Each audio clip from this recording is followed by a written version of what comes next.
حضرت عائشہ رضی اللہ عنہا نبی کریم کی محبوب اہلیہ اور خلیفہ اول حضرت ابو بکر صدیق رضی اللہ عنہ کی صاحبزادی تھیں۔ آپ اسلام کی سب سے زیادہ علم رکھنے والی خواتین میں سے ایک تھیں اور آپ کو ام المومنین یعنی ایمان والوں کی ماں کا شرف حاصل ہے۔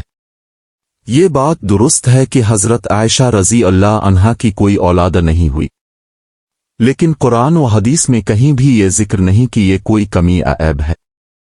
اسلام میں اولاد کا ہونا آنا ہونا مکمل طور پر اللہ تعالیٰ کی مشیت پر ہے۔ قرآن سورہ الشورى 42-49-50 آسمانوں اور زمین کی بادشاہی اللہ ہی کے لیے ہے، وہ جسے چاہتا ہے لڑکیاں دیتا ہے، جسے چاہتا ہے لڑکے دیتا ہے، دونوں کو ملا دیتا ہے، اور جسے چاہتا ہے بانجھ بنا دیتا ہے۔ بے شک وہ سب کچھ جاننے والا اور قدرت رکھنے والا ہے۔ اس آیت سے ظاہر ہے کہ اولاد دینا آنا دینا اللہ تعالیٰ کے اختیار میں ہے، یہ نیکی یا گناہ کی علامت نہیں۔ کوئی صحیح حدیث ایسی نہیں ملتی جو یہ بتائے کہ حضرت عائشہ رضی اللہ عنہا کو طبی یا جسمانی وجہ سے اولاد نہ ہوئی۔ البتہ کچھ علماء نے ممکنہ حکمتیں بیان کی ہیں۔ اللہ تعالیٰ نے حضرت عائشہ رضی اللہ عنہا کو اولاد سے محروم رکھا تاکہ وہ اسلامی علم کے تحفظ اور تعلیم میں عظیم کردار ادا کرے۔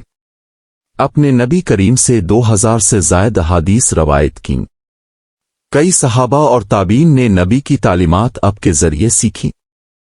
امام زہری رحمہ اللہ نے فرمایا، اگر حضرت عائشہ کے علم کا موازنہ تمام ازواج مطہرات اور تمام عورتوں کے علم سے کیا جائے تو عائشہ رضی اللہ عنہا کا علم سب سے زیادہ ہوگا۔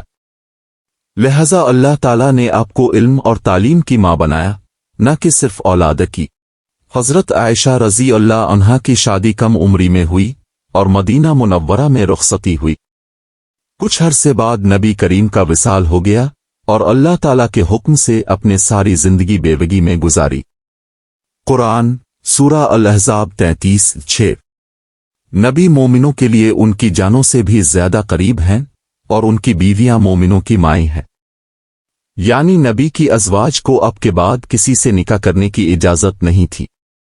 اسی لیے حضرت عائشہ رضی اللہ عنہا کی اولاد نہ ہونے کی قدرتی وجہ یہ بھی تھی کہ اپنے بعد میں کوئی نکاح نہیں کیا۔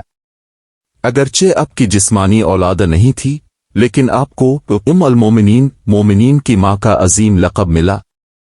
آپ کے شاگرد صحابہ اور تابعین آپ کی روحانی اولاد کی طرح تھے۔ آپ نے ان کی تعلیم و تربیت کی اور اسلامی علم پھیلایا، لہذا آپ کی ماں بننے کی حیثیت روحانی تھی، جسمانی نہیں، اور یہ درجہ کہیں زیادہ بلند ہے۔ اولاد نہ ہونا کوئی کمی نہیں، یہ اللہ کی مرضی ہے۔ عورت کی عظمت صرف ماں بننے میں نہیں بلکہ علم، ایمان اور خدمت دین میں بھی ہے۔ حضرت عائشہ رضی اللہ عنہا کی زندگی ہمیں سکھاتی ہے کہ عورت علم و دین کے میدان میں بھی بلند مقام حاصل کر سکتی ہے۔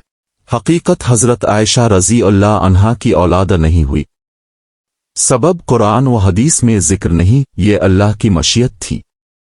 حکمت اللہ نے آپ کو علم دین کی حفاظت اور تعلیم کے لیے چانا۔ عزت آپ ام المومنین یعنی مومنین کی ماں ہیں، جو ایک عظیم روحانی مقام ہے۔ حضرت عائشہ رضی اللہ عنہا کو اولاد نہ ہونا اللہ تعالیٰ کی حکمت کا حصہ تھا۔ اللہ نے انہیں روحانی اور علمی مادری حیثیت عطا فرمائی، جس کے ذریعے انہوں نے امت مسلمہ کی تعلیم و تربیت کی۔